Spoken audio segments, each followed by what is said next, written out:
Bennett's got a penalty. Frederick just cross-checked Bennett, broke his stick, and now Bennett's going to get even. That was Greer and Nurse. We're just going to start seeing 10-minute misconducts getting handed out. Gadjevich and Nurse to the left of your screen, throwing punches.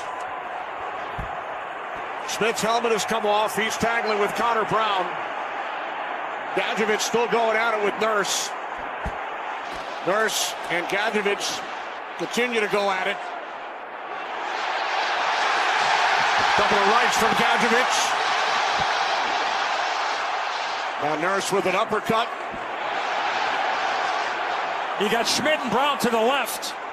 And the officials are just going to let these guys tire themselves out regardless of the outcome.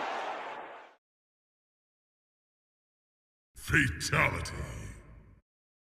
Finish him. Fatality.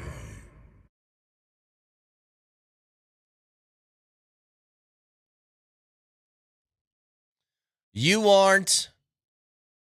I mean, you're not a man if you don't feel some type of way when you hear this song. If you don't want to go shadow box your cat when you hear this. Finish him. Oh, that sound right there.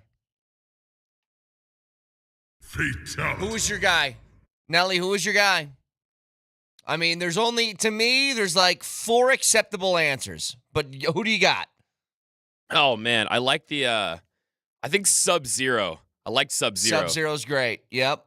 Between him and Scorpion. I loved, Raiden, is that his name? The guy with the big, rice patty looking hat thing? Does that make sense? Yeah, exactly. That guy. That guy was freaky. And who was the one that had the chain that you would throw out and grab people and pull? And get over here. That's Scorpion. That's it. Okay, yeah. Scorpion's I like my that guy. Yep. Good choice. Back B. Get over here. I remember that on Nintendo 64. Anyway, that's what the game turned into last night. And you know what? I think it's weak from Edmonton. Totally.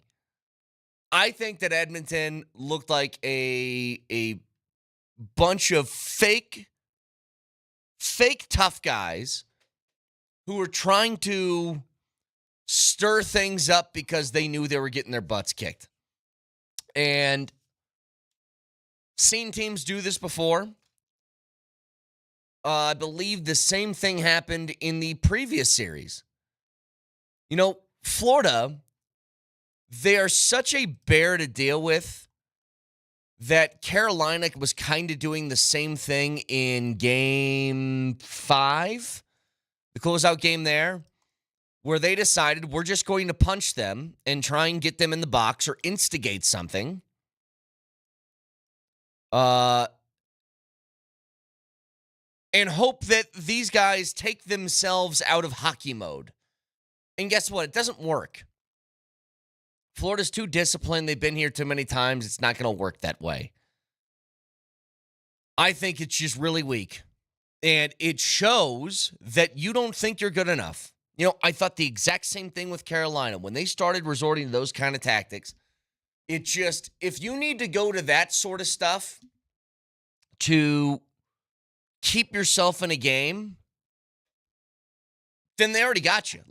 If I'm Florida, nothing is more encouraging than what I just saw yesterday. Nothing. I sit there and I look at that and I'm like, perfect. Okay, so you guys think that we're better than you. Got it. You know what? I tend to agree. But you're acting like this is hockey heresy. This is the oldest trick in the book. If your team is down by 4 or 5 goals and you can't find the back of the net, what do? You start beating the snot out of the other team. That is a trick as old as time. I'm not surprised Edmonton did it, especially since whether or not the hit on McDavid was dirty, if your golden boy goes out of the game, someone's got to pay for it. Well, I put it this way. I know the game was over by then. It's also like the Stanley Cup final. It's not a regular season game in January. I talk about this all the time. We talked about this, was it last year, 2 years ago?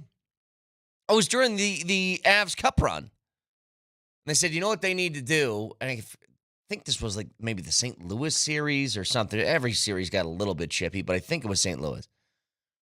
The argument was put Curtis McDermott in the game and have him being an enforcer. And I'm like, you don't do that when you're in the Stanley Cup playoffs because, first of all, I'm not putting a player on the ice that's a worse hockey player for the idea of intimidation. Not doing that. Second of all, you could get hurt. You know? It's part of the reason why the Avs really don't want Nathan MacKinnon really fighting. I don't think you'd ever tell him not to do it. MacKinnon has fought before. But that's reserved for guys who are like, Parker Kelly, you want to fight, you go ahead and fight. Miles Wood, you want to fight, then you go ahead and you throw some knuckles. At this point in his career, EJ, you got no front teeth anyway. You want to fight, go ahead and fight. But to me, that's regular season stuff.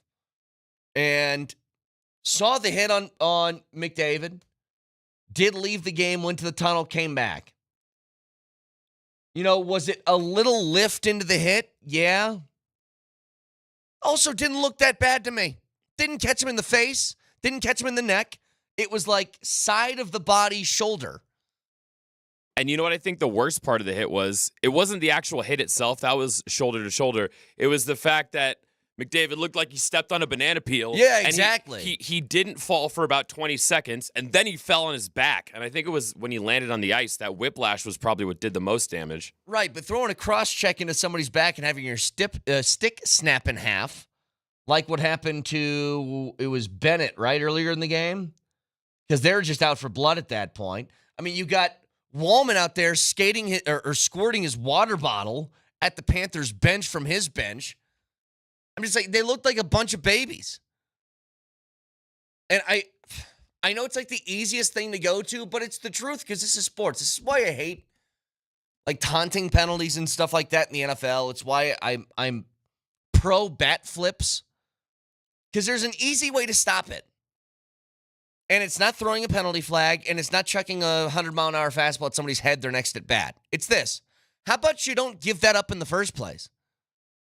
How about you play better? And I don't know if that thought just never crossed Edmonton's mind, but you know what? I was kind of like in the middle-ish. Nelly, I wanted Florida to win because I got a buddy who's a Panthers fan. I was like, all right, go Florida. Now I'm like firmly entrenched in the Panthers side. Like, if this is what you're going to resort to, and make no mistake, by the way, I love it. I had it on. My wife was not really watching the game, but she would do this.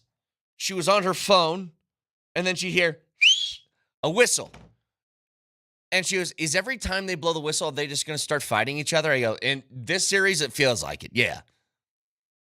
And look, she said, I'm kind of over it. She loves the fights. And she's like, every time is a little much. That is exactly what I was going to say, because I love a good line brawl as much as the next, or as they called it on the Florida Panthers broadcast. We've got a good old-fashioned Donnybrook now.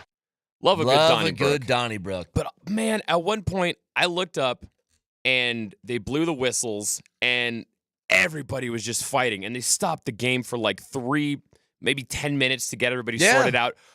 Evander Kane got the classic 5-minute major, game misconduct. See ya. And I look at the clock. There were over 5 minutes left. Yeah. It was after 11 p.m. Eastern. It's a school night. Shut up and go home. Wind out the clock. Why are you still beating the crap out of each other? You've already lost. This game is over. And they kept doing it. Every single my God. time. 5 minutes, 4 minutes, 3 minutes. Every time